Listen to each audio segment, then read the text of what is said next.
Peace begins with a smile. At the Salaam High School, we believe that a better future lies where students can learn themselves and be happy with each other. At the Salaam High School, academic subjects and extracurricular activities complement each other to develop socially and spiritually skilled, healthier students. Curriculum and has modern ICT and science laboratories that give students the opportunity to understand theories and concepts by performing scientific experiments on their own. They enjoy a full Islamic environment at the Masjid every day. At Salaam, we nurture well-balanced boys who will be ambassadors for Islam and its high moral values. The Salaam High School excellence in education within a cultivating, caring and secure Islamic environment. Your presence online can get your business new clients. At Crablinks, our main goal is to help your business grow. We passionately do this through website design, brand identity, photography, digital marketing, networking, CCTV installation, and IT security training. Contact us today on +254 712 972 727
For more information, visit our website www.crablinks.co.ke. At Crablinks, we believe in upholding the good faith our clients have in us.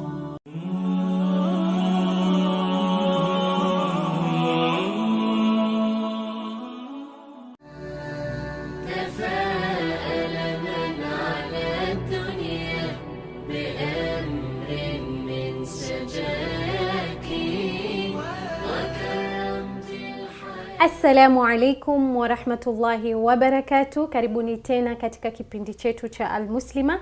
I'm your host Ustadha Aisha Muhammad Abdul Khair. Inshallah leo tutazungumzia gender based violence, ambayo ni kitu ambacho tumekiona kimeenea sana katika jamii yetu, nayo katika lugha ya Kiswahili ni dhulma ya kijinsia.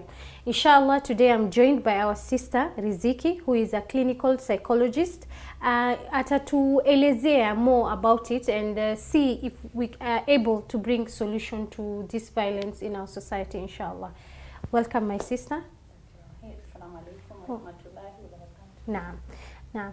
Labda unaweza kutuelezea, ukatufafanulia hii gender based violence ama dhulma ya kijinsia hasa ina maana gani?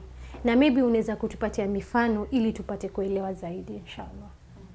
Hii dhulma ya kijinsia maana yake vile inavyoelezwa kwamba ni dhulma, itakuwa ni kwamba kuna mtu anadhulumiwa.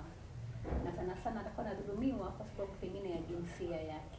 Naam. Itakuwa ni jinsia fulani ambayo inadhulumu jinsia nyingine. Naam. Kwa hivyo itakuwa ni mwanamke ambaye anadhulumiwa na mwanamume, au mwanamume ambaye anamdhulumu mwanamke. Naam. Kwa hivyo hiyo ni kwamba ni kitu ambacho si jambo la kufurahisha, na ziko aina nyingi sana za gender based violence. Kuna hiyo physical abuse kama kupigwa, kuumizwa, kuchomwa, kudungwa na visu, Subhanallah. Na tumeona visa vingi vya kama hivyo. Haya, kuna ile kama ya kubakwa pia, hiyo ni katika of course, yeah. Hiyo ni katika hiyo na kubakwa kwa watoto hata wa kike, wadogo, ama kina mama, ama watu wengine wakuta ni watu wakongwe. Unakuta mama ni pengine nyanya wa miaka 90 amebakwa. Allahu Akbar. Yeah. Ni jambo la kutamausha, lakini pia inafanyika. Kuna ile tunaita emotional abuse. Emotional abuse, mtu si lazima akupige, lakini anakufanyia vitimbi, vitu ambavyo vya kuudhi. Yeah. Ambavyo vinafanya wewe unakuwa nafsi yako inakosa raha. Unakuwa mpaka wewe ujielewi. Exactly. Kuna verbal. Ile mtu pengine atakuwa anakutukana matusi makubwa. Exactly. Na mambo mengine mpaka yanakushusha hadhi yako. Exactly. Ili una raha kabisa. Okay. Kwa hivyo katika hizo dhulma kuna aina nyingi. Na ni vitu ambavyo si vya kuridhisha, ni vitu ambavyo vinamuumiza ule mwenye kufanyiwa. Na vingine vinapelekea mpaka mtu kuwa atalazwa hospitali. Haya, kuna kama ile tunaita FGM. FGM ni katika pia dhulma. It's a violence perpetrated kwa mtu. Like sasa ile dogo inaleta shida, maana kuna cultural perception of it, kwamba kuna watu kwao ile si dhulma na kuna watu na ile ni dhulma. Sasa inategemea na watu kulingana na mila zao kwamba je, hii ni dhulma ama si dhulma. Subhanallah. Saa nyingine utaona inafanywa kwa mtoto wa kike akiwa katika umri ambao haizi kusema la ama nataka. Na kesa hajapewa nafasi hata ya kuwa atataka. Kweli. Or speak for herself. Yes, she doesn't have the opportunity kujiongelea, itakuwa tu amefanyiwa. Subhanallah. Sasa tujui mtoto ule pengine angetaka baadaye, angetaka ama hapewi nafasi. Of course. Most of the time itakuwa ni kitu ambacho ni cultural. Naam. Of course, vile nimeelewa kutoka kwako ukhti kuwa this violence ina depend na ile culture huyu mtu ametoka or background yake. There are some cultures see things that we see that this is violence, but to them it's not violence. Maybe you can take us through that. Okay, kuna culture watasema ikiwa wewe ni mke umeolewa, pengine umekaa miaka 10 na mume hajawahi kukupiga, ule mume hakupendi. Allahu Akbar. Sasa ule mke atafanya vitimbi fulani kusudi ule mume apate kumpiga, ndio apate kusema mimi napenda. Sasa ile katika ukoo wao ama katika ile culture yao, mume kama hajakupiga hakupendi. hakupendi. Haya, kuna watu wengine wao itakuwa kule kumpiga mke atakwambia mimi nimeruhusiwa. Sasa kuna watu wanasema sisi Waislamu tumeruhusiwa kuwapiga wake. Sasa lakini hawafafanui zaidi inaruhusiwa kwa njia gani, kivipi. Sasa atasema tu mimi nimeruhusiwa, kwa hivyo atakuwa akimpiga yule mke. Kuna wengine utasikia katika research kuna kabila fulani ambazo zimepatikana ndio zenye kuwa za wapiga wake kuliko kabila zingine. Na nikisema kwa sasa ni kwamba katika research zilizofanywa imepatikana sana watu wa Nyanza, especially the Kisses, wamepatikana kwa wanapiga wake zaidi ya kabila zingine. Sasa haijulikani ni culture ama ni kivipi.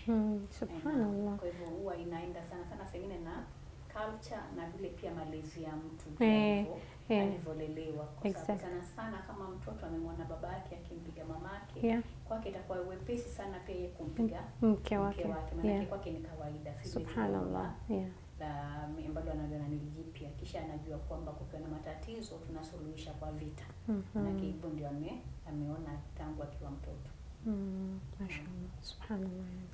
Okay, ukhti, mimi ninavyoona na vile jamii inaona kuwa wale watu ambao wame more affected huwa ni wanawake. Je, pia wanaume wanapitia gender based violence? Are they even being abused? Wanaume wanapitia.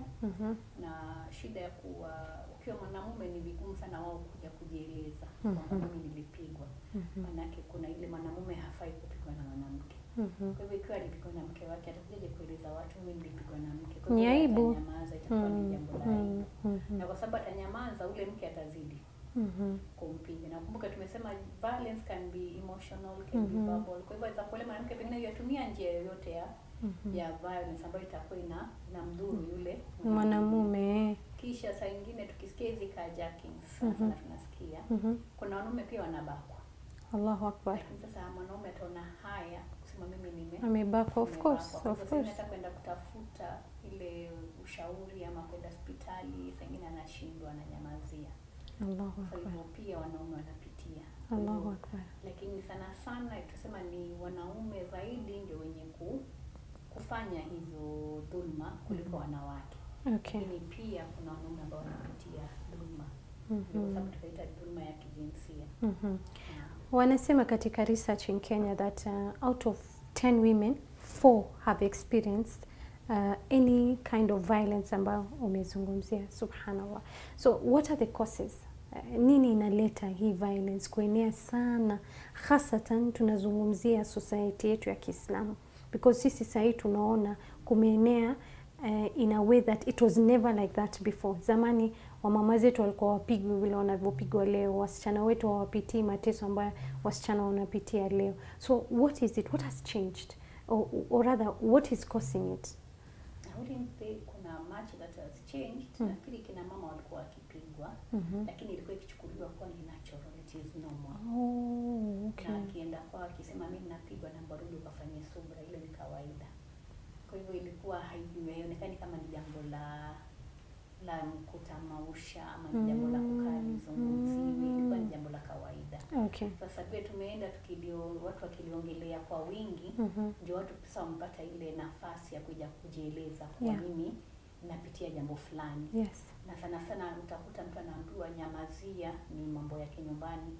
Alafu utakuta binti wanapotaka kuozwa katika mazungumzo ataambiwa ukienda kwako nenda umstiri mume wako, nenda ustiri nyumba yako, mambo ya kutoka nyumbani kwako usiende ukiyasema nje. Hivyo ile binti aweza kwa yeye yapigwa, lakini anaona mimi nitakwenda kusema nitakuwa natoa aibu nje, kwa hivyo yeye ananyamazia. Maana anaona anamstiri ule mume wake. Kwa hivyo sasa inakuwa paka pale imekuwa ni jambo limefanyika ambalo ni likubwa, kama sasa tumeliona kwenye runinga ama limekuwa kwenye media social, na pengine mtu ameumizwa, ndio tunasikitika, mbona ule amekaa mpaka akafikia pale. Lakini sisi kama jamii hatukumpa nguvu hata ya kutaka kutoka ama ya kujieleza. Tumemwambia fanya subra, mwanamke wewe kwako lazima ufanye subra. Naam. So of course I was also thinking that kuna other causes like let's say drugs, using drugs, labda hizi mihadarati pia it leads to violence. Sana ita lead kama mtu pengine akona stress which hajui vile kuihandle. Okay. kama mimi niko na stress, mimi ni mwanamume, pengine kazini nimekuwa na stress, nikija nyumbani mke wangu pengine aniletee shida, mimi niwe sijui ku handle stress yangu, nitaitoa kwa njia ile nitaweza. Pengine violence ndio inakuwa my easiest way to remove ile anger ambayo uko nayo. Subhanallah. Pengine imekuwa ni kwamba mtu umepitia violence wewe kama mtoto. Okay. Pengine pia wewe ulikuwa ukipigwa sana, umepitia violence fulani. Sasa utakuwa pia wewe ni rahisi kuwa perpetrator because wewe ulifanyiwa.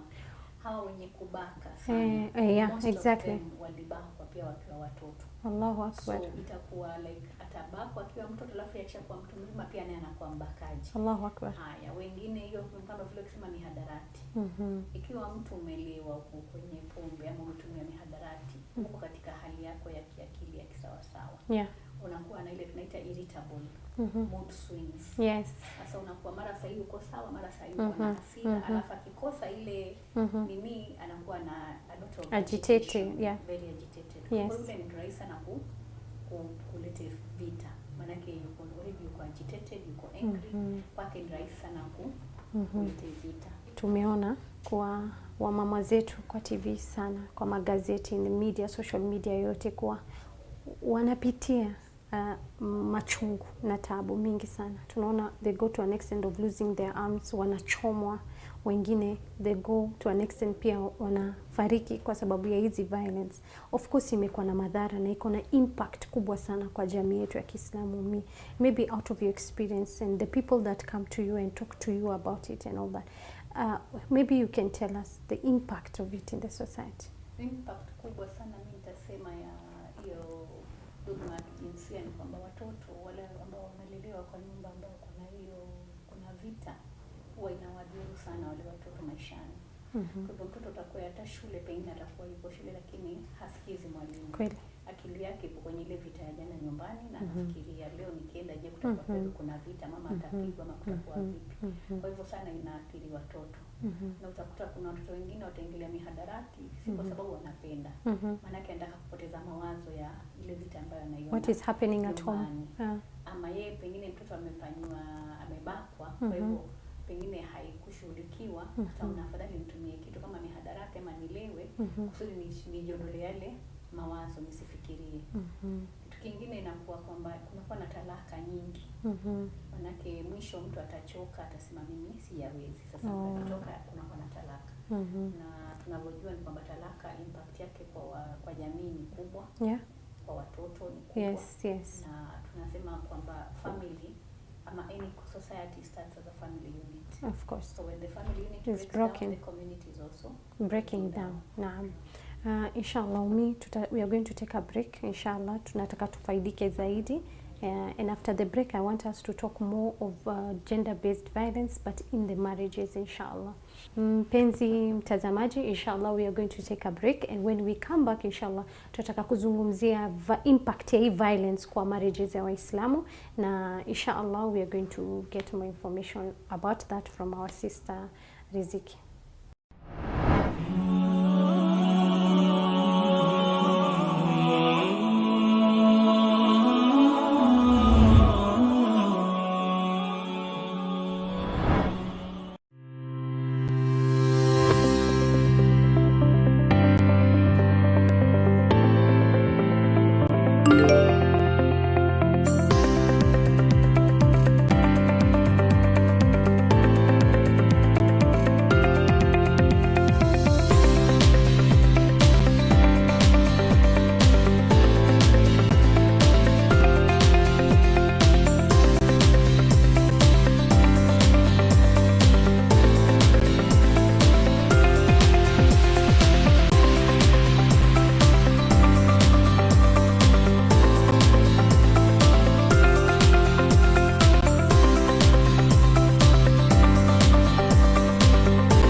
Experience the freedom of flying with Freedom Airlines.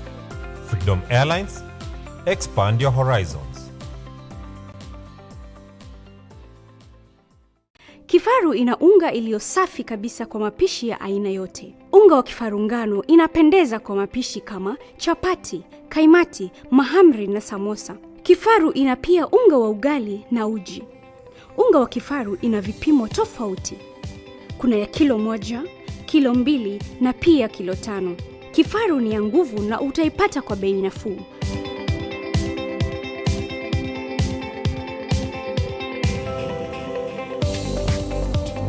Alpha Grain Millers, kila siku ni siku kuu.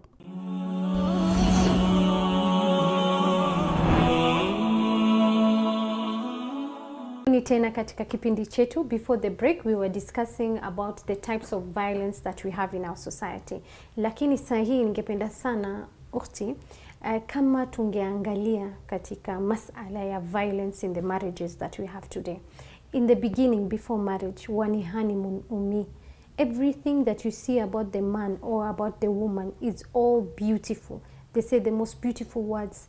They are the best human being before marriage. But what really happens after marriage? Wani nini inafanyika mpaka watu wakabadilika, si tena binadamu wakakuwa ni mambo mengine? Kwa sababu ule mtu kawaida yeye ni mtu violent.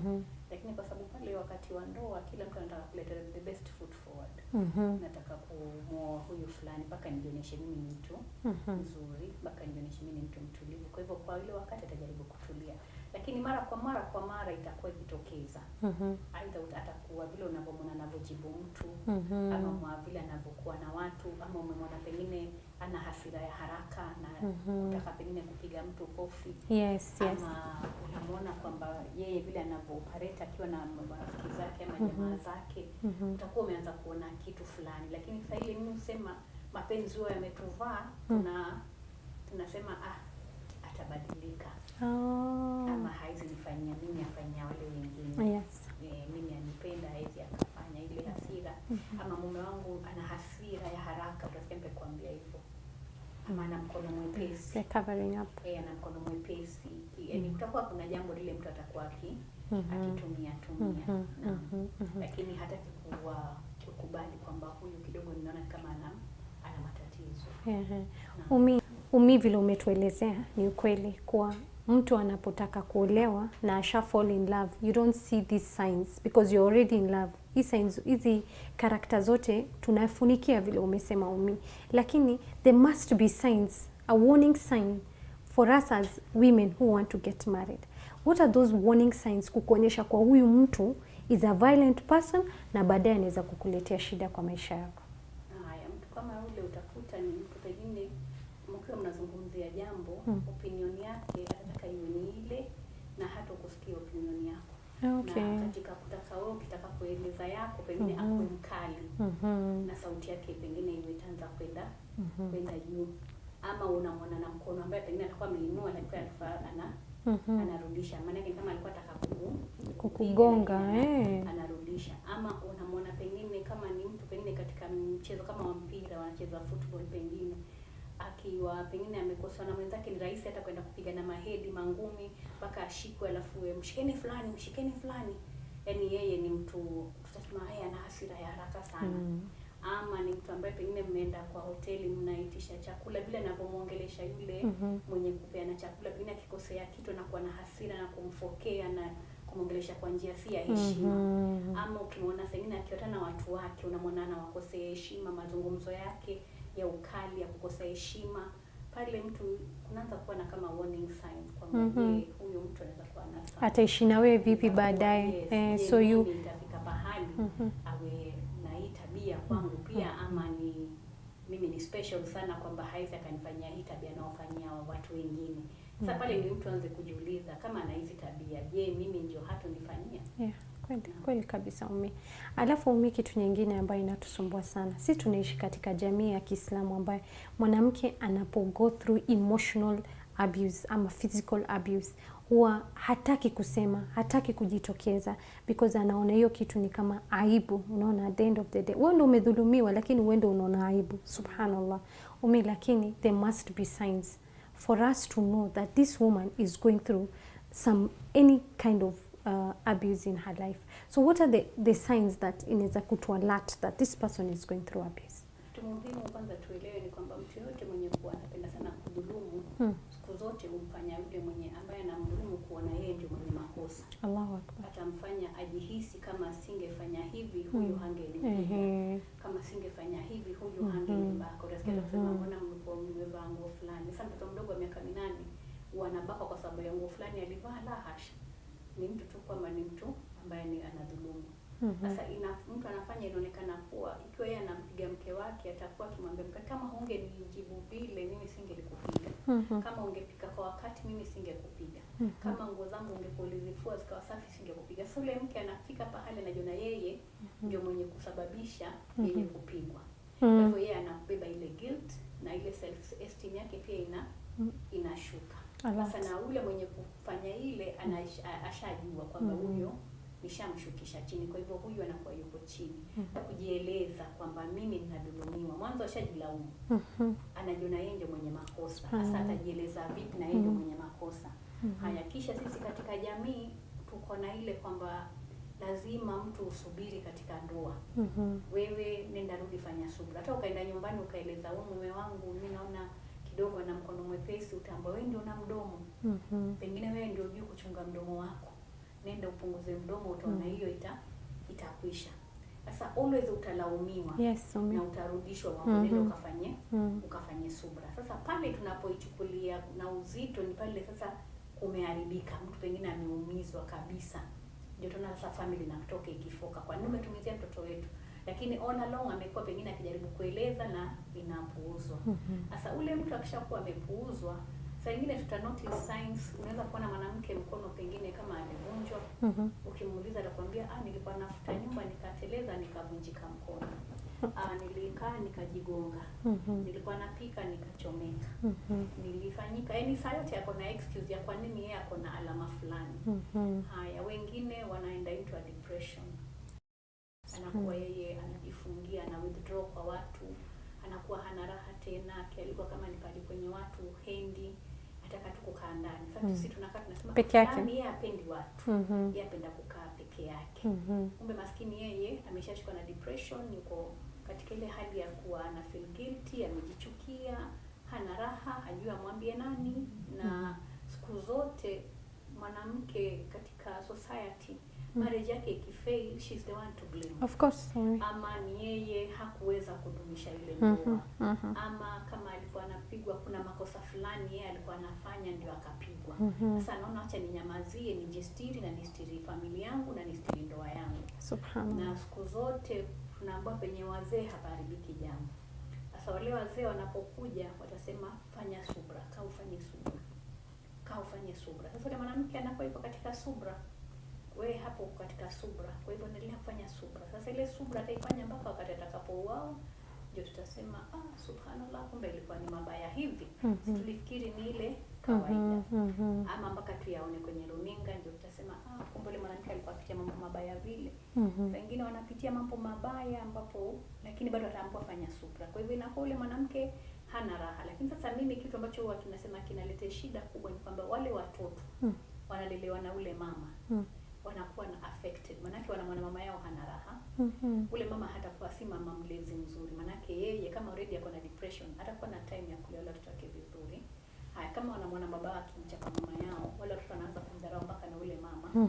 Manake wanamwona ikiwa baba anampiga, pia sikumza tukamdharau. Ule mama anakuwa yani hana say kwa ile nyumba. Sasa inakuwa ile malezi pale nyumbani panakuwa ni mahali ambapo hapana raha tena na malezi yanakuwa yanaharibika. Na watoto kama wale ndio watoto rahisi sana kutumia uraibu. Ndio watoto rahisi sana wakisikia waliingia jela. Kwa hivyo nyumba ambayo iko na violence italeta watoto ambao watakuwa na violence. Na baadaye pia wataweza kuwa waume ama wake ambao baadaye watakuwa violent. So tunasema violence can breed violence. It is true. Kisha hawa mama kwa nini hawatoki? Najiuliza, wewe umepigwa, umefanywa hivi. Kweli. Mbona umekatalia? Tuna ile tunaita cycle of violence. Katika cycle of violence kuna ile tunaita ndio ile time ya nasema like tension. Watu wameacha kusemeshana, wanapishana. Mume akija akigonga meza ama akiingia kunajulikana ameingia, watu wote wananyamaza, kuna tension. Sasa hiyo tension ina build to the actual violence. Sasa ile violence pengine ndio pale mke sasa atapigwa. Akishapigwa yule mume anarudi chini. Sasa hiyo next step tunaita honeymoon phase. Anaweza hata kalia, pole mke wangu, sikutaka kukupiga, anaweza hata kambusu kule kote alipompiga na kupenda, pole nimekupiga nikakuumiza, sitafanya tena. Ndio alete zawadi, ampeleke mpaka holiday, pengine amfanyie mambo, twende mke wangu kupeleke Dubai, kufanyie shopping, kufanyie nini, na kupenda, pole sana, haitafanyika tena. Sasa yule mwanamke ataketi, manake atakuwa anaona huyu ashajirekebisha, so she lives for that honeymoon phase. So it becomes that a cycle. Yes. So to break the cycle becomes very hard for this woman. So Umi, the lady that is going through it, yule pale mke nyumbani, or maybe a young girl who has gone through any type of violence, of course, and go through a lot of pain, psychological, emotional pain. How do they get themselves out of it? What are the things that wanafaa kufanya ili they go back to be what they used to be? One, they need to accept that this is violence that has been done to me. Yes, and accepting that this is violence at times inakuwa ni ngumu. Lazima mtu kubali kwamba hili jambo nafanyiwa ni dhulma na sifai kukaa nistahimili hii dhulma. Na juzi kuna shehe alisema wanawake wamezoea dhulma mpaka hawajui wanapodhulumiwa. Yani anaona kama ni kawaida. Sasa lazima akaya jambi, this is not normal. Haifai kuwa hivi. Sasa akishakubali haifai kuwa hivi, ndio ata take the next step. What is my next step? Mimi je, nafaa kuvumilia hii mpaka nife ama nafaa kufanya vipi? So anaweza ka seek help. They can go for counseling. Ile counseling kidogo itamsaidia kujielewa kwamba mimi niko katika situation mbaya, and do I have options? I have an option maybe to work on how this guy can be helped, or I have an option of going to the Qadi and seeing can I get myself out, out of or it, I have an option of what should I do sasa, and that I am not to blame. The minute atapata hiyo power ya kujiambia I'm not to blame, then she'll be able to now to start finding what she wants and how she wants to get out of it. Umi, I'd really like you to give advice also to the person that is imposing this violence to the other Muslim, a Muslim that causes pain to another Muslim. What is your advice to that person? My advice kwanza ni kwamba tuelewe kwamba huyu mwenye kufanya hii dhulma lazima yeye ana matatizo fulani. Kwa hivyo ile matatizo mpaka yeye pia aweze kutafuta help, aweze kujisaidia. Na pili tukijua kwamba kama wewe uko na mke, ni kitu ambacho utaulizwa sikiama vile ulivyokaa na yeye. Jambo lote lilomfanyia utaulizwa. Kwa hivyo je, uko tayari kwenda kuulizwa kuhusu hii dhulma uliyokuwa ukimfanyia mwenzako? Na Mwenyezi Mungu anasema dua ya mwenye kudhulumiwa haina pazia. Kweli kabisa Umi, tumefaidika pakubwa sana. Jazakillah khair for the information that you have given us. Tungependa sana tuendelee, lakini muda tupe ruhusa. Kwa hayo machache inshallah tutakomea hapo, wapenzi watazamaji, na yangu kwenu nasaha ni kuwa lazima tuelewe hii dini. Allah subhanahu wa ta'ala ameweka kila kitu wazi wazi. Pindi tutakapoelewa dini yetu na tukaishi vile Allah subhanahu wa ta'ala anataka, haya yote hayangetupata. Wassalamu alaikum wa rahmatullahi wa barakatuh.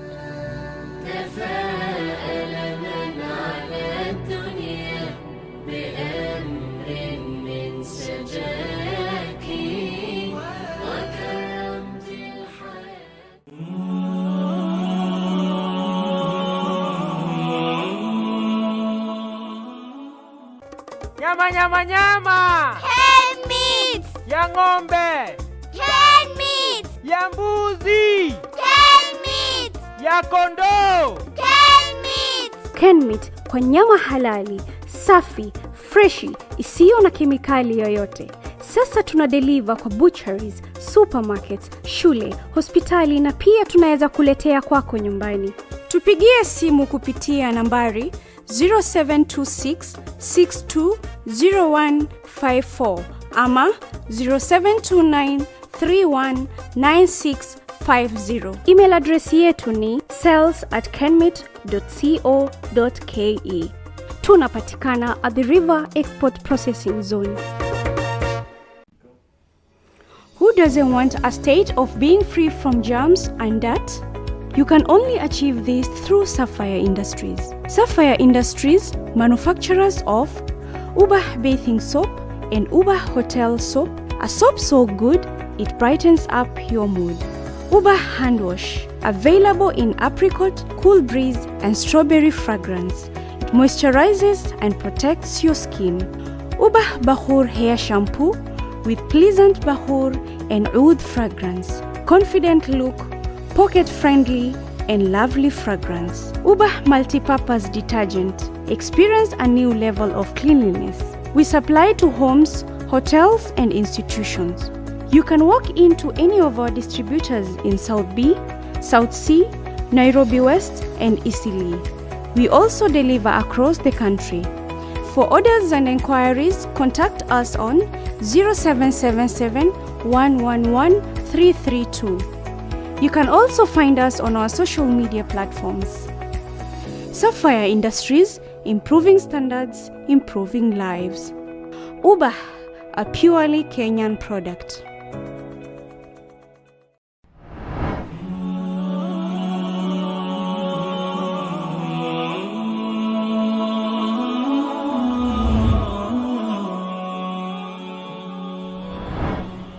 So please, usiweke kwa roho yako tafadhali kuwa Ramadhan ni wakati ya Qur'an. Vipi Sheikh kila sana kuja kufundisha na sisi tunataka kusoma Qur'an? Ndio ikhwani fillah, kuna maslaha ambayo ni maslaha khas inakuhusu wewe na kuna maslaha inahusu waislamu wengi, na ile maslaha ambayo iko amma muqaddama ala almaslaha allati hiya khassa. Maslaha inahusu waislamu wengi ni bora kuliko ile maslaha inahusu wewe nafsi yako. Allah subhanahu wa ta'ala anasema walladhina yadhkuruna Allah qiyaman wa qu'udan wa ala junubihim. Qur'an unaweza soma pale yote, unaweza soma nyumbani. Kama mimi nakukera mfano, naomba radhi zenu tafadhali, msikasirikie Ramadhani sikuharibikie. Pili, waweza soma Qur'an pale yote. Waweza soma Qur'an kwa library, unaweza soma kwa boma, unaweza soma kwa gari. Tupe nafasi wale mandugu zetu inshallah, hizi siku moja chache tufundishane ilmu ya dini inshallah.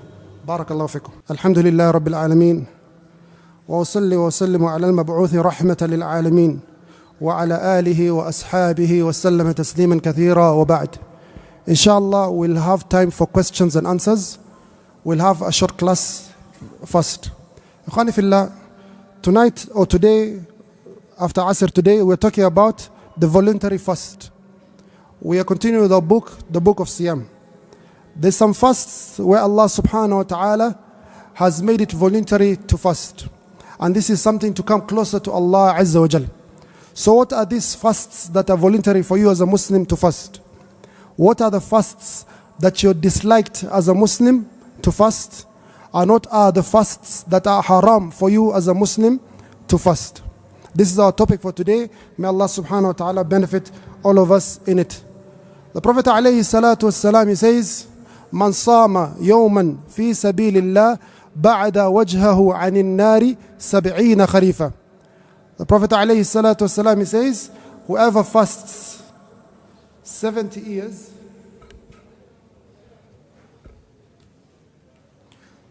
whoever fasts من صام يوما في سبيل الله, whoever fasts one day for the sake of Allah Azza wa Jal, Allah subhanahu wa ta'ala will keep their face from the hellfire a distance of 70 years. The one who fasts a voluntary fast, ikhwani fillah, on the day of judgment, he shall be called from a special gate, the gate of Ar-Rayyan. And this is only the people who fast who will be entering through this gate. Ikhwani fillah, a question we mentioned previously, on the day of judgment, the people of Jannah have 8 gates. There's a gate of Salah for the people of Salah. There's a gate of Sadaqah for the people of Sadaqah. And there's a gate of Som, or the gate of Rayyan, for the people of fasting. The gate of Salah is known as the gate of Salah.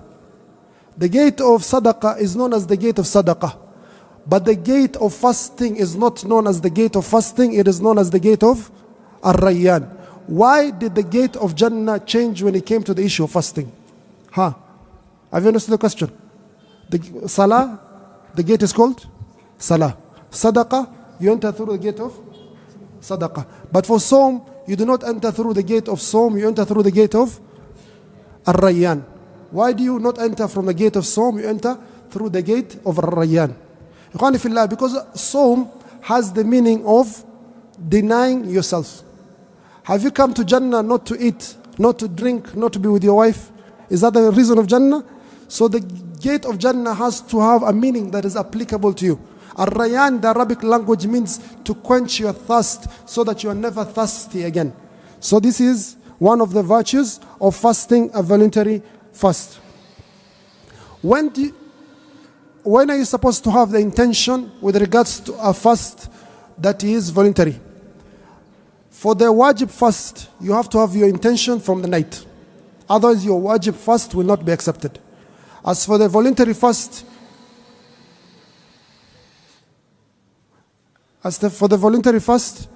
you can have your intention any time of the day. You can wake up at 12 o'clock, you see your house, the wife has not made anything, and you can fast. So the voluntary fast, you can fast any time. You can put the niyyah any time. What are the types of voluntary fasts? Inshallah, I'm seeing questions coming. You can send your questions, inshallah. What are the type of voluntary fasts? There are voluntary fasts that you can fast any time for no reason. And there are fasts that you have to fast for a reason. Voluntary fast that you can fast any time. The Prophet ﷺ, one day he is in the mosque. He asks the Sahaba, Man asbaha minkum al-yawma sa'iman. Who amongst you woke up on this day fasting? Abu Bakr as-Siddiq radiyallahu anhu, he says, I woke up. So you can fast any time of the year, any day, as long as it's not a day that is prohibited. Then there's some fasts that has a reason. It has a reason. Then these ones are divided, reasons that are monthly in nature, or yearly in nature, or weekly in nature. There are some fasts that you fast every week. There are some fasts that you fast every month. There are some fasts you fast during some periods of the year. The first one we're taking is regards to the fasting, the 6 days of Shawwal. The Prophet ﷺ, he says, Man sama Ramadana thumma atba'ahu bi sitti min Shawwal faka'annama sama ad-dahr. Whoever fasts Ramadan, then follows it up with the 6 days of Shawwal, it is as if they are fasted the entire year. Ramadan is 30 days. 30 days times 10, you get 300. It's equivalent to 300 days. Then the 6 days times 10, each good deed is multiplied by 10, you get another 60. So 360 days is equivalent to 1 year. Type. Question comes. I have days I have not fasted in Ramadan. The brothers, maybe they were sick, maybe they traveled. The sisters, on top of this, maybe they had their periods or they had their postnatal bleeding. They did not fast some days in Ramadan. So Shawwal has come. What should she do? Should she or he pay for the days that they've missed in Ramadan or the days of Shawwal? Understood the question? Do you fast the 6 days of Shawwal first or do you pay your Ramadan? Who says 6 days of Shawwal? Because Sunnah, wajib. You keep wajib before Sunnah. Who says 6 days of Shawwal? Who says you do Ramadan first and Shawwal? Type. Ikhwani fillah, you take a balance. Usually, it is important for you to fast wajib over Sunnah. Your time in this world is also limited. You don't know when you're able to fast. So make sure you fast your days of Ramadan as soon as possible. Allah subhanahu wa ta'ala says, فَعِدَّةٌ مِّنْ أَيَّامٍ أُخَرٍ. That you miss some days, then you're able to. However, also this Shawwal is limited in terms of the number of days. So if you're seeing the Shawwal is finishing and your 6 days have not fasted, of course you cannot fast the 6 days of Shawwal in Dhul Qa'dah or Dhul Hijjah. So try to fast the obligatory fast that owe to you, then the Sunnah fast if possible. If not possible, then fast your 6 days of Shawwal, then you fast your Ramadan. Type. The next question, can you combine the intention that I am fasting this day of Shawwal with the intention of Shawwal and the intention of paying back my Som? Understood the question? Can you have the niyyah of al-qadha li Ramadan, that you're paying back the days of Ramadan, and also you're getting the 6 days of Shawwal? No, you cannot combine those two intentions. You cannot combine those two intentions. The 6 days of Shawwal has a reason. The paying of Ramadan has a reason. You cannot combine two reasons in the same ibadah. We shall talk more about this. So this is the first fast. That is sunnah that we're talking about, the 6 days of Shawwal. The second we're talking about is the 8 days of Dhul Hijjah. The Prophet ﷺ, he says, ما من أيام العمل الصالح فيهن أحب إلى الله من هذه الأيام العشر. There's no days where any good deed is best than the 10 days of Dhul Hijjah. The best days of the year are the days of Dhul Hijjah. And the best nights are the last 10 nights of Ramadan. The best days are the first 10 days of Dhul Hijjah. And the best nights are the last 10 nights of Ramadan. طيب. From amongst the good deeds that you can definitely do is fasting. Fasting is a good deed. So you can fast it within the first 8 days of Dhul Hijjah. That is a sunnah fast for you to fast also. The 9th day of Dhul Hijjah also has a special reason that you should fast. If you're a person who is not in Hajj. If you're a person not in Hajj, you should fast the 9th day of Dhul Hijjah, because that is the day of Arafah. The Prophet ﷺ, he says, أحتسب على الله أن يكفر السنة التي قبله والسنة التي بعده. I hope from Allah Azza wa Jal that fasting this day of Arafah will expiate, will remove the sins of the previous year and the upcoming year. And this is for the person who is not in Hajj. If you're in Hajj, it is disliked for you to fast the day of Arafah. طيب, question. And it's an issue of controversy, but there should be no controversy.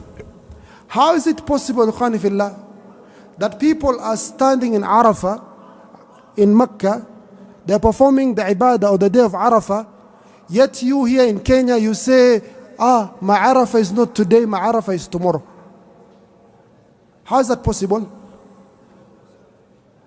Maybe you can explain yourself well with having a difference of local moon and international moon when it comes to Ramadan. But when it comes to Arafah, you should fast while the people are standing on the Mount of Arafah. You should fast while the people are standing on the Mount of Arafah. The next Sawm that is also beloved, Ikhwani Fillah, is fasting the month of Muharram. Muharram, the Prophet ﷺ says, أفضل الصيام بعد رمضان صيام الشهر الله المحرم. رواه Muslim. He says that the best fast for you, O Muslim, to fast after this month of Ramadan is which month? The month of Muharram. طيب. Fasting the day of Ashura, the 10th of Muharram. It is also recommended, Ikhwani Fillah, that we fast the 10th of Muharram. That is a voluntary fast. The Prophet ﷺ says, if I'm alive next year, I will also fast the 9th. So the best thing, Ikhwani Fillah, with regards to Ashura is to either fast day 9 and 10 or day 10 and 11. The second option, fasting only day 10. As for the opinion that says fast day 9, 10 and 11, that is a weak opinion because the hadith is not authentic. The hadith is not authentic. Yes, some great scholars like Ibn Qayyim al-Jawziyah and Ibn Hajar al-Asqalani have mentioned that you should fast the 3 days, but this is not authentic. So you should fast 9 and 10 is the best, in all honesty. Type. Fasting, which month? The majority. Question, which month was Prophet Muhammad sallallahu alayhi wa sallam fasting most of it? Except Ramadan. Sha'ban. Mumtaz. So the Prophet ﷺ from the Sunnah is to fast most of the month of Sha'ban. Question, is it allowed for you as a Muslim to specifically fast the 15th day of Sha'ban because of the hadiths that are narrated regarding the 15th of Sha'ban? Is it good, or is it from the list that you have here of the voluntary fasts to fast the 15th of Sha'ban? Almost every single hadith with regards to the 15th of Sha'ban is a weak or fabricated hadith. You taking the 9th of, or the day of 15th for fasting and the 9th of 15th to fast, that is an innovation. That hadith is not authentic. When it reaches the 15th, Ikhwani Fillah, you should stop fasting, the voluntary fasts, if it was not your regular habit to fast them. But if it's a regular habit, continuing with the way that you used to fast before. The next fast, Ikhwani Fillah, is fasting the day of Monday and Thursday. This is a weekly fast.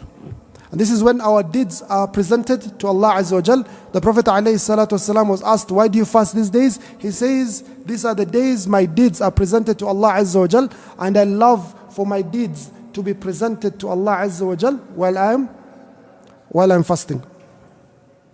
Fasting 3 days every month. The Prophet ﷺ, Abu Hurairah radiallahu anhu, says, Awsani Khalili bi thalath. My best friend, the Prophet ﷺ, advised me to do 3 things.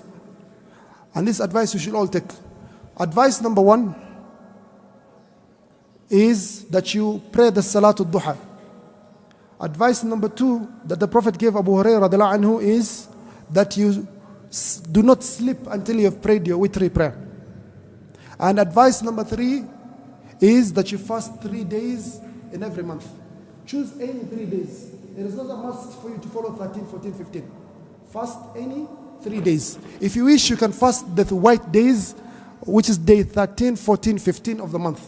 Question, why is it called the white days? Inshallah, tuuliza swali baadaye.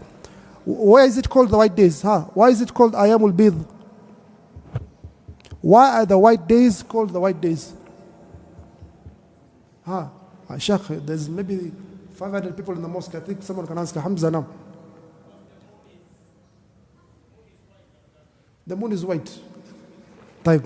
He's correct. The moon is at its brightest or its fullest in the middle of the month. The moon at the beginning of the month gets born. It continues adding in size. It becomes fullest in the middle of the month. Then it starts reducing until it becomes small again. Are you together? So the moon is at its fullest at this time. This is also a time for you to fast. It's recommended for you to fast. Also another sunnah, ikhwani fillah, is the best fast of sunnah. Which is the best fast of sunnah? Of which prophet? Which prophet had the best system of fasting of all the prophets of Allah Azza wa Jal? The Prophet Dawud alayhi salam. Kana yasumu yawman wa yuftiru yawman. Fasting one day and living one day. So after Ramadan, alhamdulillah, our bodies are used to it. Let us try that challenge on the 2nd of Shawwal or 3rd of Shawwal. Start fasting one day and live one day. It's possible to have trained our bodies also. For benefit, ikhwani fillah, it is good, yes. Allah subhanahu wa ta'ala says, Sari'u. Allah says, Sabiqu. But it is recommended, do not rush so much with regards to starting your 6 days of Shawwal.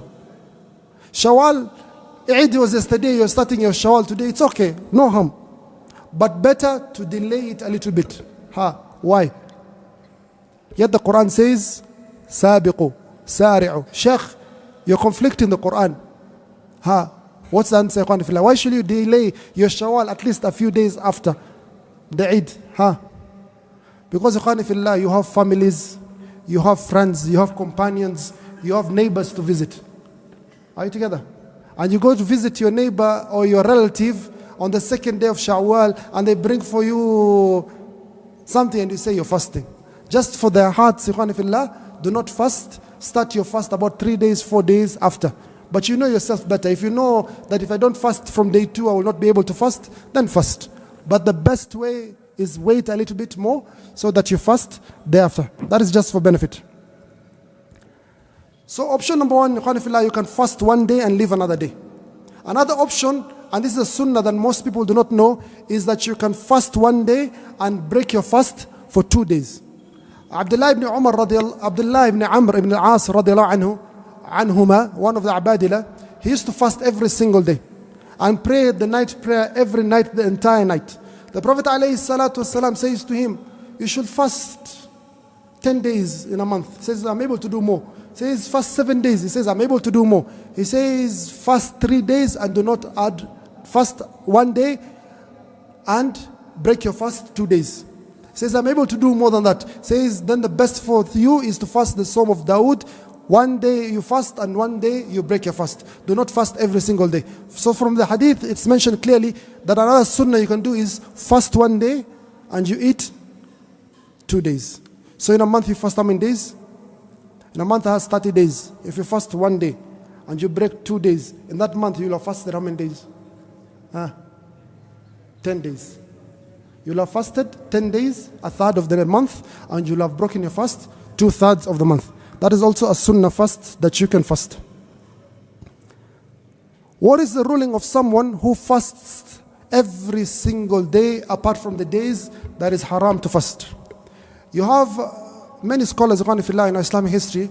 You have someone like Imam Abu Zakaria, Yahya ibn Sharaf al-Nawawi rahimahullah. He used to fast every single day. You have one of the scholars in our century is called Fuad ibn Abdul Baqi, the one who compiled the Sahih Muslim and Sahih Bukhari and published it, the first one who published it. He used to fast every single day. This is not correct. Prophet alayhi salatu wasalam, he said to Abdullah ibn Amr ibn al-As, the one who fasts every day, it's as if they have not fasted anything at all. So it's not allowed for you to fast every single day, because that will change from an act of ibadah, it will become aada. It will become like something that you have cultured yourself or you're used to.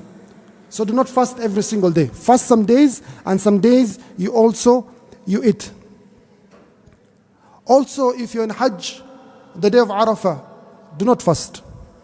It is disliked for you to fast on the day of Arafah. So number one, disliked for you to fast every single day. Number two, it's also disliked for you to fast on the day of Arafah.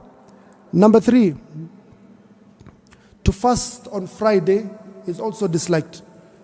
That is the Eid of the week. It is disliked for you to fast on Friday unless you fasted the day before or the day after, or it was your timetable of fasting one day and breaking your fast another day. Definitely it will fall on a Friday, then you can fast therein. For example, if you fast one day and break your fast every day, you fasted Monday, then Wednesday, of course you'll have to fast which day? You fasted Monday, Wednesday, of course you'll fast what day? Friday, then Sunday, then Tuesday, then Thursday. Of course from one of these days it will be a Friday. But you specifying yourself that you're going to fast on Friday, that is not allowed. Also fasting Saturday, according to the scholars, they say also fasting Saturday by itself is disliked. However, some of the scholars even went a step ahead and said, even if it is Ashura or Arafah, fasting on a Saturday is not allowed. This opinion is a weak opinion. Although it's the opinion of Sheikh Muhammad Nasruddin al-Albani, it is a very weak opinion that the scholars rejected. So if Saturday is the day of Arafah or is the day of Ashura, you fast it. Don't listen to some people, they don't know how to understand fiqh and they spread this knowledge. That's not beneficial knowledge. If it's a Saturday and it's a Ashura or Arafah, you're not fasting because it's a Saturday, you're fasting because it is Ashura or Arafah. Type. Prophet ﷺ one day entered the house of Juwayriyah, his wife, radiallahu anha, and he found her fasting. Said, why are you fasting on a Friday? Did you fast yesterday? Are you intending to fast tomorrow? She said, no. Then he said, you cannot fast a Friday by itself. You cannot fast a Friday by itself. Also disliked, Ikhwan fillah, is fasting the month of Rajab by itself. Fasting the month of Rajab by itself, or fasting the 27th day of Rajab, that is said or claimed to be the day of Isra Mi'raj, that is an innovation. The people of Jahiliyyah, they used to respect Rajab a lot and fast and make a lot of ibadah in Rajab. So some Muslims, when they became Muslim, they took over these habits that they had from Jahiliyyah and they used to fast the month of Rajab. Also this is disliked. Which fasts are haram for you as a Muslim to fast? It is haram for you to fast the days of Eid. Eid al-Fitri and Eid al-Adha. It's haram for you to fast. There's no khilaf amongst the Muslims with regards to this issue. Also, it's haram for you to fast day 11, day 12, and day 13 of the Hijjah. These are known as Ayamu at-Tashriq. You're not allowed as a Muslim to fast day 11, day 12, day 13 of the Hijjah. Those are the days of Eid, the days of eating and drinking, except for one person. Who is this one person who is allowed to fast, or one group of people who are allowed to fast day 11, day 12, and day 13 based on evidence from the Quran of Allah Azza wa Jalla? Who is allowed to fast day 11, day 12, day 13 of the Hijjah? Naam. The person? The person is Hajj, and they have not found what? They have not found a sacrificial animal. So, ثلاثة أيام في الحج وسبعة إذا رجعتم تلك عشرة كاملة. The person who has not found a sacrificial animal in Hajj and they have made the near of slaughtering, they are not able to find a sacrificial animal. They are supposed to fast 3 days in Hajj. Day 11, 12, 13 they can fast. وَسَبْعَةٍ إِذَا رَجَعْتُمْ, and 7 days when they go back to their family. تِلْكَ عَشَرَةٌ كَامِلَةٌ. Those are 10 days that they can fast. So it's haram for you as a Muslim to fast the days of Tashriq, except if you are a person in this state. طيب, يوم الشك, fasting the day of doubt. The day of doubt is which day? We mentioned this before.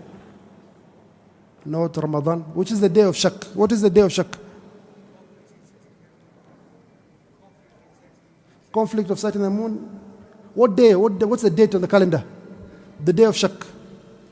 The 30th of Sha'ban. Someone wakes up on the 30th of Sha'ban and says, maybe they saw the moon, maybe I don't know, maybe they're not sure. Let me just fast it as Ramadan just in case. It is haram for you to fast without having seen the moon.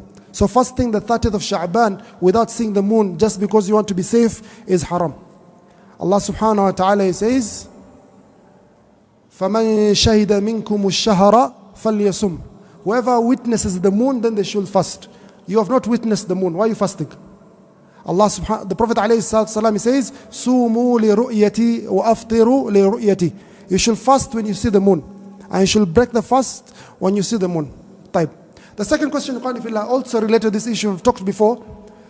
The adhan right now of Maghrib is 6:42, for example, or 6:41. You find some mosques, they will delay the adhan to 6:50 or 6:55. Type. Why do you delay? Says just in case the sun has not set. The sun is not a creation that has moods. That today it decides to set at 6:41, tomorrow it decides to set at 6:45. It is something that you can view. Are you together? The sun has no variations with regards to that. So follow the time of the adhan, do not delay the adhan. And this issue, has a lot of effect that needs to be studied also. We have sisters, who get their periods 2 minutes before the adhan, 3 minutes before the adhan, 5 minutes before the adhan. You know this, most of you. The wife comes or the sister or someone tells you, I've gotten my periods. Before the adhan. You ask them, which adhan? Is it the adhan of Masjid Salaam or is it the adhan of that other mosque? The mosque that delays 10 minutes or 15 minutes the adhan. If it's the adhan of Masjid Salaam, then your som, you have to repeat that day. Your reward is Allah Azza wa Jal. You got your periods before the time of iftar. But if you got 3 minutes before that other mosque that delays the adhan for 10 minutes, that's a different story. Your fast is authentic. Are you together? This affects other issues, zakatul fitri. So many issues related to this. This is also haram for you, to fast the day of shak. And finally, the lady who fasts without the permission of her husband, the voluntary fast. A lady must ask the husband for permission before she fasts her voluntary fast. Why? Obviously, all of you are married. Many of you are married. Why should the lady ask? Because you do not want to lose the husband's rights upon her. The husband has rights over her with regards to her being his cloth and him be the cloth. Let's talk in metaphors today. طيب. لباس لكم وأنتم لباس لهن. طيب. So you as a lady, when you fast, you are denying your husband this right. So you must ask your husband for permission before you fast your voluntary fast. However, if it is a voluntary fast that has a reason, like the day of Arafah, Ashura, it is understandable or it's expected that the husband will know that you're fasting that day. However, if the husband wants you when you're fasting, you should break your fast and surrender to his needs or his desires so that he does not fall to haram. The same way he calls you to the bedroom at any time at night is the same way he calls you at any time of the day. As long as you're not in Ramadan, as long as you're not in Hajj, you should always go to your husband and you should fulfill his desires. So it's a must for a lady to ask for permission before she fasts any voluntary fasts. So Ikhwani Fillah, with this we end our lecture regarding the fasts that are voluntary for you as a Muslim to fast, the fasts that are disliked for you as a Muslim to fast, and the fasts that are prohibited for you as a Muslim to fast. Inshallah, if there are any questions, we shall answer. We'll give a time limit of 15-20 minutes. Then we can give the brothers time to continue with their Quran, inshallah. May Allah subhanahu wa ta'ala accept from all of us our siyam, our qiyam, our tilawa, and all our ibadah. Wa akhiru da'wana alhamdulillah rabbil alameen. Ulkuna swali, naam. Salatul duha, ikhwan fillah, you can pray it any time, 20 minutes after sunset, after sunrise. It starts from the time of Ishraq. Salatul Ishraq is also Salatul Duha. Salatul Ishraq is one of the types of Salatul Duha. So a mistake people do, they wait for the sun to rise, then they start praying the Sunnah. You should wait for the sun to rise, then 20 minutes after is when you start, or 15 minutes after, you can start praying Salatul Duha. So that is the beginning time. The end time is the time of Zawal, when the sun is in the middle of the heaven, of the sky. It's usually about 12 noon, but that's not exact. So this is the time of Salatul Duha. Of course, the best time is the middle of it, about 10 a.m., when the heat is most intense, and that, may Allah subhanahu wa ta'ala, Allah knows best. Any other question? Yes, the Prophet ﷺ fasted only the 10th. However, his intention was, he said clearly in year 10 of the Hijra calendar, he said it clearly in year 11. He said it clearly in year 11. If I'm alive next year, I shall fast the 9th and the 10th. So the Prophet ﷺ, yes, he fasted day 10, but he had that intention that next year he'll fast day 9 and day 10 to go different from the Jews. Because also the Jews, they hold this day in great honor. It is the day Allah subhanahu wa ta'ala saved the Bani Israel from Fir'aun. May Allah subhanahu wa ta'ala save also our brothers in Gaza from the Fir'aun that is there currently. So you fast day 9 and day 10. There's no harm. Hakuna shida. There's no problem. But better 9 and 10. Unaweza futuru na msikiti yoyote ambayo inafuata time exact. Hata kama adhan ni adhan. If you're sure that the adhan has been given at the correct time, you can break your fast. You can also break your fast if the adhan has not been given, if that mosque is delaying the adhan. Are you together? The same way for suhoor also. The suhoor ends with the adhan of Fajr. The suhoor ends with the adhan of Fajr, not 15 minutes before the adhan. This is a bid'ah, it's an innovation. So the adhan has been given, what time is the adhan right now? 5:20, 5:21? 5:20, 5:21. That is the end of suhoor. You find some other mosques will delay the adhan up to 5:30. Do not eat until 5:30. Some other mosques will tell you with the timetables, some other timetables will tell you stop 15 minutes or 20 minutes. No. The suhoor ends with the adhan of Fajr. The iftar starts with the adhan of Maghrib, and that adhan has to be given at the correct times. You as the muaddin, it is an amana, it's a trust upon you. Now, any other questions from the right? No. Is there any evidence of using Saudi's moon sighting in fasting? Politics type. Ikhwani fillah, there's a difference of scholars with regards to the issue of moon sighting. There's an international moon. Some scholars say you follow the international sighting. Wherever the moon is seen anywhere, be it Saudi or Egypt or Kenya, every Muslim in the world should follow that moon sighting. And there are some scholars, they say you follow the sighting of your local area. So both opinions are there. We should not have this khilaf. Type. However, an interesting question that occurred to us during this Ramadan. Elon Musk, one of the richest people, he says that we're going to Mars in the next 15-20 years. Type. Question. When you have gone to Mars, which moon sighting are you going to follow? Are you going to follow the moon sighting of Mars, or are you going to follow the moon sighting that all the Muslims are following? It's clear, if this issue, when it comes, the scholars inshallah will change their opinion. That we as Muslims, regardless of where we are, we should follow one moon sighting. Wherever you are, you shall follow one moon sighting. If you're in the moon, follow the moon sighting of the people of earth. If you're on Mars, follow the moon sighting of the people of earth. We do not follow Saudi because it's Saudi or we have any relation to it. We follow an international moon or a local moon sighting.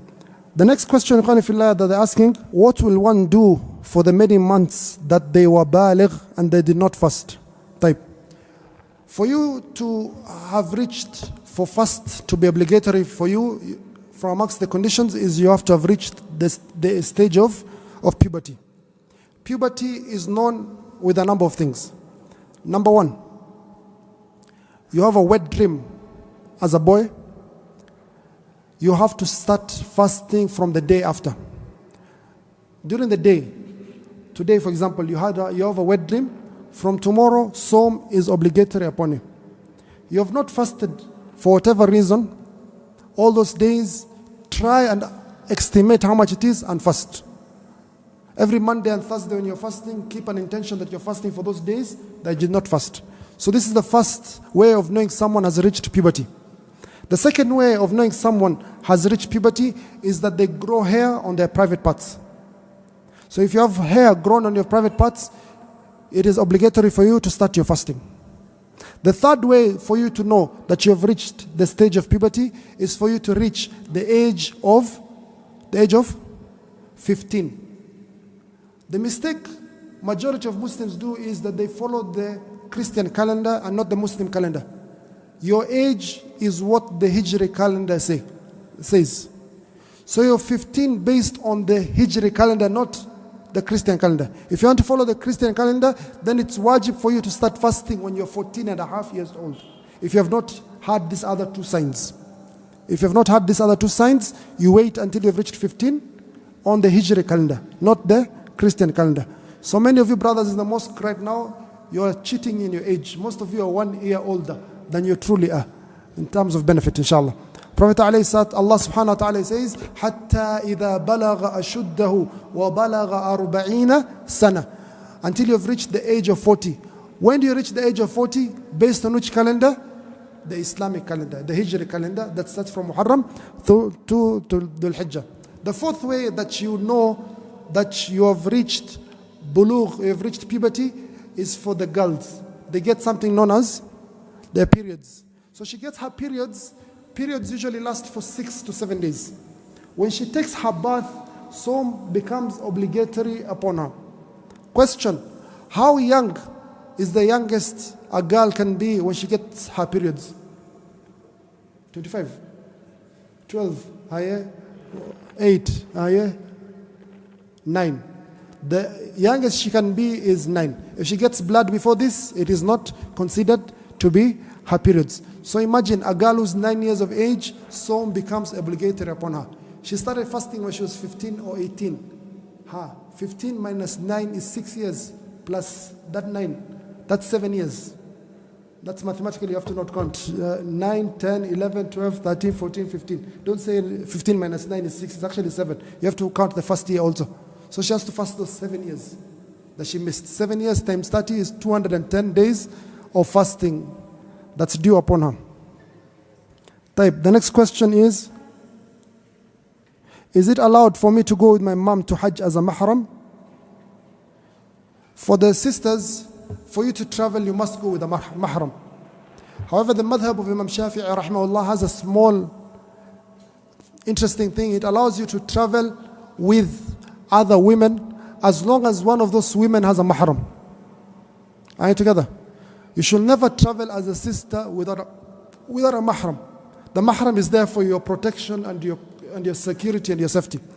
So you want to travel for Hajj, you don't have a mahram, travel with other sisters, but one of those sisters must have a mahram. A brother is asking, a wife has left the husband and went with another man without being divorced. Does she have the right to be given her mahar upon dissolution of the existing legal marriage? With regards to marriage, divorce, inheritance, issues of blood, it is always best to go to the qadis. You have to go to the qadis, they listen to both sides. This is an issue that is affecting two parties. It is not fair for you as a sheikh to listen to one side and not hear from the other side. So there's a difference between fatwa and qada. Fatwa, we're just giving general rulings, Islamic rulings. But when it comes to something that's specifically affecting you with regards to marriage or divorce or inheritance or issue of revenge or blood, you have to go to the judge. The judge has witnesses, he has evidences to ask for, he has a lot of procedures to do. So why does Allah subhanahu wa ta'ala refer to himself as us, yet he is only one?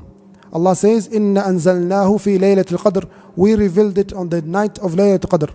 Allah subhanahu wa ta'ala refers to himself sometimes as us. There's two types in the Arabic language. There is us with regards to number, and there is us with regards to glory and majesty. So Allah subhanahu wa ta'ala can refer to himself in the plural sense in the terms of majesty and his glory. It is not meaning that we have many, more than one God. Allah subhanahu wa ta'ala can refer to himself. Even the kings, they say, we have decided as our government to implement this policy. We is him himself as the king who has decided that policy.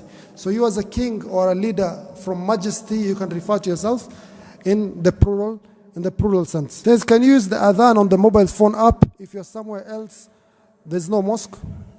Type, good question. Yes, but you have to be sure that the app is a trustworthy app. What we have seen, and for us to all have knowledge, many of these apps are owned by non-Muslims.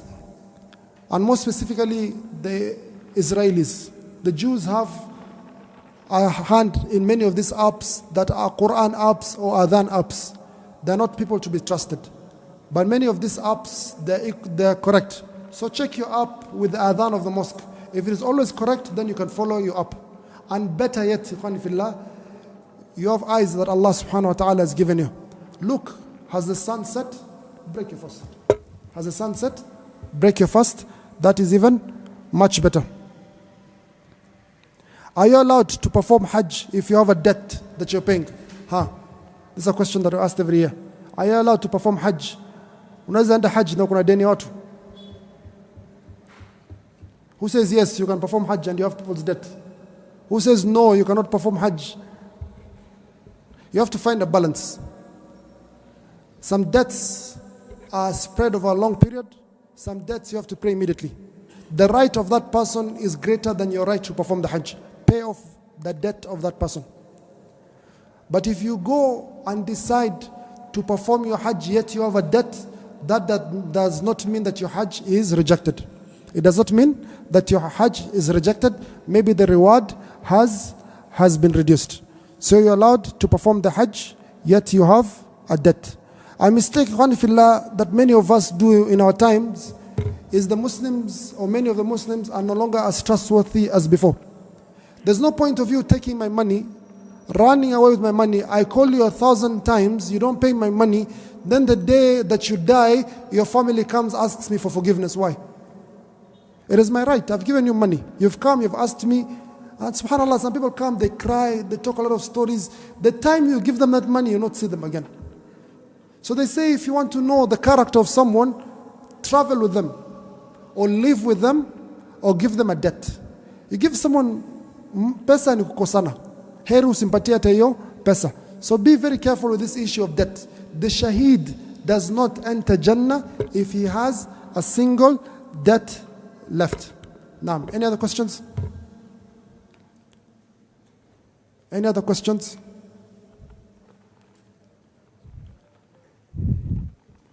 It's 5:15, inshallah. We can continue with our Quran.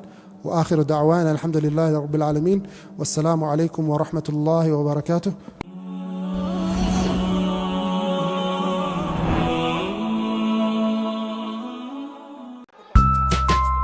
Peace begins with a smile. At the Salaam High School, we believe that a better future lies where students can learn themselves and be happy with each other. At Salaam High School, academic subjects and extracurricular activities complement each other to develop socially and spiritually skilled, healthier students. The school offers both 844 and IGCSE curriculum and has modern ICT and science laboratories that give your presence online can get you. يا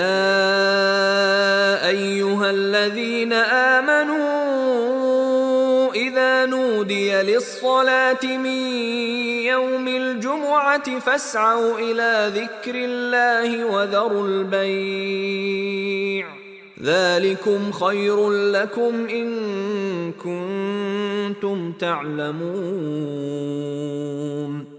أعمالنا من يهده الله فلا مضل له ومن يضلل فلا هادي له، وأشهد أن لا إله إلا الله وحده لا شريك له، وأشهد أن محمدا عبده ورسوله.